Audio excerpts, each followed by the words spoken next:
Walk in client allow করতাম না, আমি অ্যাপয়েন্টমেন্ট দিয়ে দেন হচ্ছে আসতে হতো, আদারওয়াইজ আমি স্লট দিতে পারতাম না। একজন এশিয়ান যে অ্যাকচুয়ালি কাজটা ভালো পাবে কিনা, আমার যেই ভাবে পপুলারিটিটা বেড়েছে, পাশের যে সেলুন ওনার, আমরা সার্ভিস এক্সচেঞ্জ করতাম। অনেক মানুষের অনেক স্ট্রাগল করতে হয়, আর এগুলো হাতের কাজ, এটার সবসময় আপনাকে যত আপনি প্র্যাকটিস করবেন আপনার স্কিলস বাড়বে, আর ইউরোপে এটার ডিমান্ড থাকবে। কেননা আমি বাংলাদেশের মেয়ের জন্য করবো না, বাংলাদেশে করবো, কারণ আমরা অলরেডি এখানে এস্টাবলিশ। আর বাংলাদেশে যখন আমি নিজেকে এস্টাবলিশ করতে গেছি তখন হচ্ছে আমাকে স্ট্রাগল। ইউরোপে আমার কিন্তু কোনো স্ট্রাগল পিরিয়ড করতে হয়নি, কোনো যে বাংলাদেশে একটা এস্টাবলিশ কিছু করব খুব বেশি সহজে আমি হার মানি। বাট সবকিছু কিন্তু মেকআপের উপর বেস।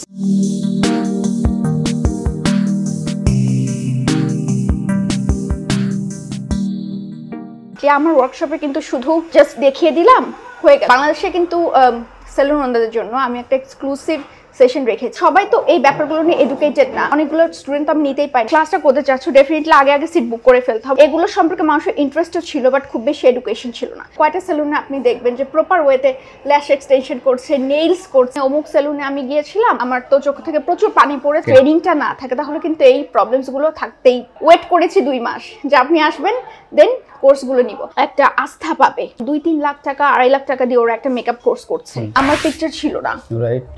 সবাই যখন আসতো অ্যাপয়েন্টমেন্ট বেসিসে, কারণ আমি ওয়াক ইন ক্লায়েন্ট অ্যালাউ করতাম না, আমাকে সবসময় অ্যাপয়েন্টমেন্ট দিয়ে দেন হচ্ছে আসতে হতো, আদারওয়াইজ আমি স্লট দিতে পারতাম না। তো ওরা যখন এসে ফার্স্ট দেখতো যে ওকে একজন এশিয়ান, ওরা ফার্স্ট একটু মানে ফেসটা ওরকম করতো যে অ্যাকচুয়ালি কাজটা ভালো পাবে কিনা। দেন যখন ওরা সার্ভিসটা পেয়ে বের হয়ে যেত, ওদের ফেসে যে স্মাইলটা থাকতো, এক্স্যাক্টলি স্যাটিসফ্যাকশনটা থাকতো, ওটা আমার হচ্ছে অনেক বড় একটা অ্যাচিভমেন্ট। সো এভাবে আস্তে আস্তে আমি নিজেকে স্কিল করলাম, ক্লায়েন্ট নিচ্ছিলাম। বাট এরকম কি হয়েছে কখনো যে মানে আসছে এবং বা আসে না, তুমি ভাবতেছো যে আজকে এরকম অনেকে আসতে পারে ক্লায়েন্ট, বা এরকম একটা ক্লায়েন্ট আসতে পারে কিন্তু আসলে হচ্ছে না এরকম, বা তোমার এক্সপেকটেশন ছিল যে একটু আগেই মানুষ আমাকে চিনবে, আমার কাজ দেখে স্যাটিসফাইড হবে, কিন্তু আসলে একটু টাইম লাগছে, এরকম কি হয়েছে? না ভাই, আলহামদুলিল্লাহ আমি বলতে হয় এই দিকে আমি আলহামদুলিল্লাহ অনেক বেশি লাকি ছিলাম। কারণ আমার যেই ভাবে পপুলারিটিটা বেড়েছে সেভাবে আমি মানে আমার আদার্স যে ক্লায়েন্ট গুলো ছিল, আমার বেশিরভাগ ক্লায়েন্ট ছিল আপনার ডক্টর, কারণ এখানে নার্স, ওরা সবাই ল্যাশেস করবে, ওরা সবাই নেইলস করবে, তো আর ওরা ফেশিয়াল তো করবেই। ডক্টর এক ডক্টর আমার কাছে করে গেল, ওর কালিগকে বললো, আরেকজন চলে আসছে, ওয়ার্ড অফ মাউথ। হ্যাঁ, আবার একজন নার্স করলো, অ্যাগেইন ও আরেকজনকে বললো, ওর ফ্রেন্ডরা চলে আসছে সবাই। কিংবা আমি একটা সেলুন রান করছি, পাশের যে সেলুন ওনার, আমরা সার্ভিস এক্সচেঞ্জ করতাম। আমি ওকে ল্যাশেস করে দিতাম, ও আমাকে ফেসের একটা সার্ভিস করে দিত, এভাবে আমরা এক্সচেঞ্জ করতাম।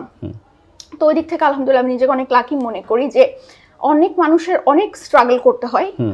ইউরোপে সেই স্ট্রাগল পিরিয়ডটা আমার আলহামদুলিল্লাহ ওরকম ছিল না কখনোই।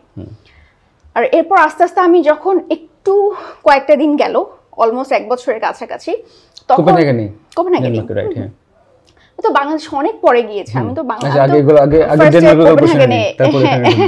আমি তো ফার্স্টে কোপেনহেগেনেই স্টার্ট করেছি। তারপর কয়েক মাস যাওয়ার পর, 7-8 মাস, অলমোস্ট 1 ইয়ার যাওয়ার পর আমি দেখলাম যে আমার কাছে নেপালি, ইন্ডিয়ান এবং কিছু বাঙালি খুব কমই ছিল, এশিয়ান, হ্যাঁ, আসছে আমার কাছে অ্যাজ এ ট্রেনিং নেওয়ার জন্য।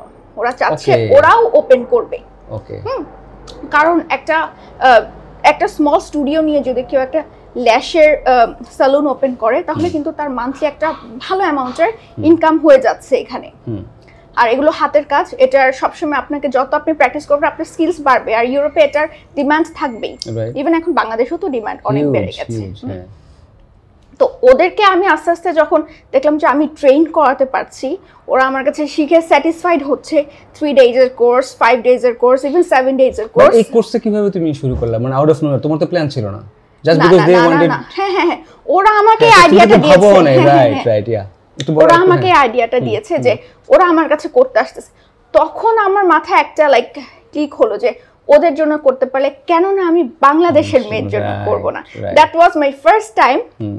আমি আমার হাজবেন্ডের কাছে গেলাম, কারণ আমার যেই সেলুন ছিল, সেলুনের পাশে ওর রেস্টুরেন্ট। ওকে, তা আমরা এজ এ মানে পাশেই থাকা হতো, জাস্ট 1 ডোর আগে ছিল। তো ওকে বললাম আমি বাংলাদেশে একটা ওয়ার্কশপ অ্যারেঞ্জ করতে চাই, যেহেতু বাংলাদেশের মেয়েরা এখন এগুলো নিয়ে অনেক বেশি ইন্টারেস্টেড, আর এখন এটা ইউরোপে এত পপুলার, কয়েকদিন পর বাংলাদেশে পপুলার হয়ে যাবে। right. এটা 2021 এর কথা। রাইট। তখন ও বললো বাংলাদেশে করবা, কারণ আমরা অলরেডি এখানে established, সো বাংলাদেশে যে করা, মার্কেটিং করা ইজ নট দ্যাট ইজি। তখন আমি বললাম ইয়েস, আই হ্যাভ ডিসাইডেড যে এখন বাংলাদেশের মেয়েদের জন্য আমার কিছু করতে হবে। আর বাংলাদেশে আমি একটা, তখন 2021 এর কথা বলছি, সবাই করতো, অনেকের কাছেই ল্যাশেস তারপর নেইলস করতো, বাট প্রপার ওয়েতে না আমি কাউকে করতে দেখতাম না, to be very honest. Like কোনো না কোনো ল্যাকিংস ছিলই। আর যেহেতু ল্যাশেসের কথা বলছি, খুবই সেন্সিটিভ অ্যান্ড টেকনিক্যাল একটা ইস্যু, কিন্তু উনের থেকে চুন হলেই কিন্তু আপনার চোখে অনেক ডিজিজ হতে পারে, ইনফেকশন হতে পারে, তো আমাদের রাইট ওয়েটা জানতে হবে।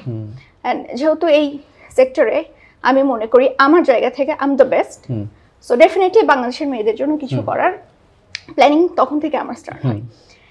এরপর আমি বাংলাদেশে মার্কেটিংয়ে নামি, কারণ ওখানে আমি নিজেকে স্টাবলিশই করিনি।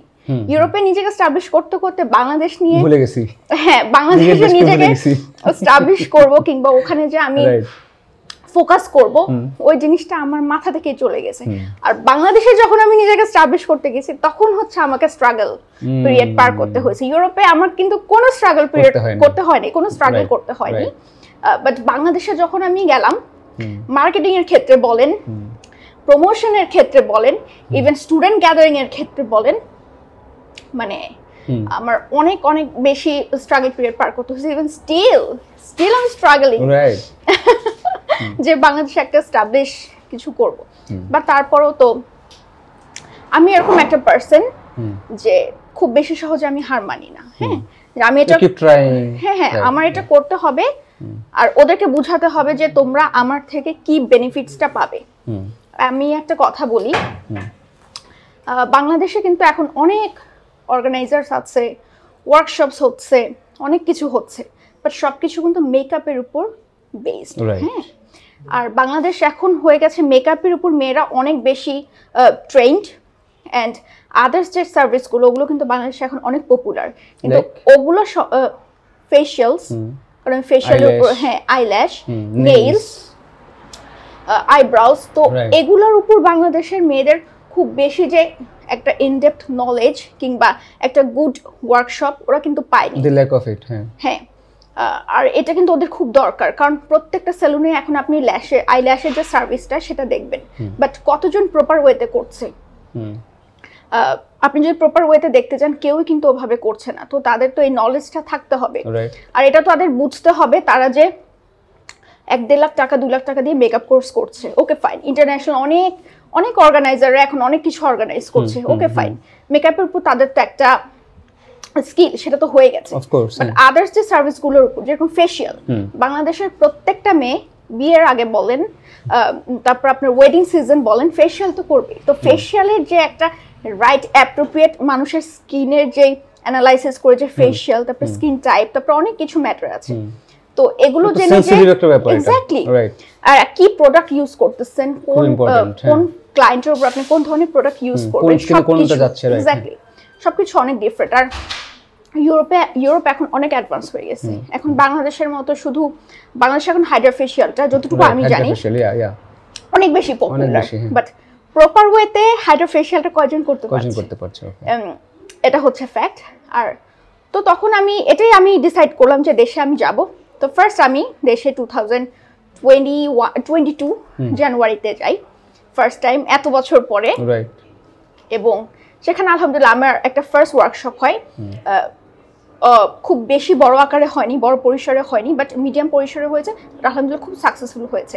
যারা আমার স্টুডেন্টরা ছিল, অনেকগুলো ইন্টারভিউজ আছে, ওদের মুখ থেকে আপনি শুনতে পারবেন যে তারা যে পেমেন্টটা রেমুনারেশনটা 21 এ ছিল, এটা 21 এ ডিসেম্বরে হওয়ার কথা ছিল, 22 এর জানুয়ারিতে হয়েছে। ওকে হ্যাঁ। তো ওরা যে পেমেন্টটা আমাকে, রেমুনারেশনটা আমাকে পে করেছে, সেটার ভিত্তিতে ওরা কি সার্ভিসটা পেয়েছে এটা ওদের থেকেই জানতে পারবে। ও আরেকটা আমি একটা ইম্পর্টেন্ট কথা এখানে অ্যাড করতে চাই, সেটা হচ্ছে আমার যেই ওয়ার্কশপ সেটা কিন্তু অনলি মেকআপ ওয়ার্কশপ না। সবাই কিন্তু মনে করে okay it's a basic makeup workshop, or no it's not. এটা টেকনিক্যাল একটা কোর্স।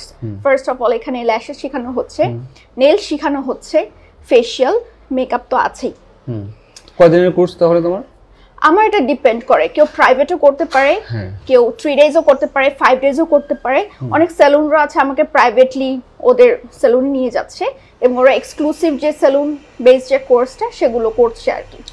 যেরকম 2022 তে আমি বিউটি বাফেটে একটা কোর্স করিয়েছি, তো এখন চিটাগংয়ের ভিতর বিউটি বাফেট মার্শাল অনেক ভালো কাজ করছে, অনেক ভালো কাজ করছে। আর ওদের যে ফেশিয়ালের যে প্রোডাক্টস গুলো সেগুলো কিন্তু আমি প্রোভাইড করি টিল নাও। হ্যাঁ, প্রোডাক্টগুলো আমি প্রোভাইড করছি, কারণ আমি আমার ডেনমার্কের সেলুনে যে প্রোডাক্টগুলো নেই, আমার যে ম্যানুফ্যাকচারার ওদের সাথে ডিরেক্ট আমার লিঙ্ক আছে। সো ওই প্রোডাক্টগুলো আমি আমার ড্যানিশ সেলুনের জন্য নিচ্ছি, বাংলাদেশ অনলি বিউটি বাফেটে আমি প্রোভাইড করছি।